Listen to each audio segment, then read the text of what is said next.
This is a figure from the very first paper we published on Protandim, and I'm coming back to this because it also relates in what I'm going to tell you today about heart disease.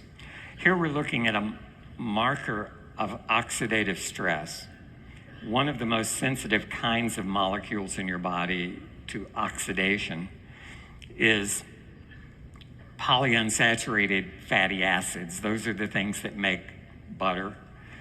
It's a fat. It makes the membranes that hold your cells together. And if you leave a stick of butter on the table for a few days, it becomes rancid. It's interacting with oxygen. It's oxidized by oxygen. And it turns into a whole new set of products. Some of them are not tasty. Some of them don't smell very good. That's what we call rancidity or rancid butter. And the same thing happens to the polyunsaturated fatty acids throughout your body when faced with oxidants, with free radicals. Here we're measuring that marker of oxidative stress in the blood of healthy people ranging in age in this study from 20 years old to 78 years old. And they're scattered around that line, but the line is a mathematical linear regression line. It's sort of the average thing that happens there. And what you see is that it goes higher and higher as you go from age 20 to age 80. And some individuals in the Middle Ages in particular are very different from others. So some of us sit on a couch and eat potato chips and watch TV. Others are training for marathons, and it shows in your levels of oxidative stress. Some of us take good care of our bodies, and some of us don't. That's why they're scattered.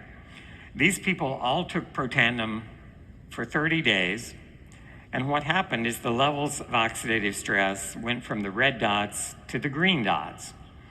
And if you look just at the green dots, you now can't really tell the 80-year-old from the 20-year-old.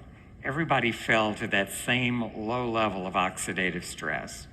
And that's what we've been saying now for 6 years. And in this study, oxidative stress was lowered an average of 40%. If you were 78 years old, it went down about 70%. If you were 20 years old, it only went down about 20% because you were starting in a better place. All right, and what was measured here is called T-bars. That's an acronym for thiobarbituric acid reactive substances, not so important, but those are the oxidized chunks of polyunsaturated fatty acids.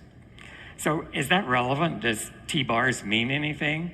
This paper was published in 2004, and it says serum levels, blood levels of T-bars, predict cardiovascular events in patients with stable coronary artery disease.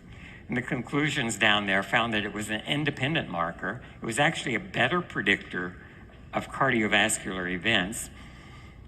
I've said before, that's not an event you want to attend. It's not an event like this one. A cardiovascular event may be an attack of angina, chest pains upon exertion. It may be a myocardial infarct that takes you to your knees. It may be fatal. So there are a number of kinds of cardiovascular events. The important thing is the higher the T-bars, the more likely a cardiovascular event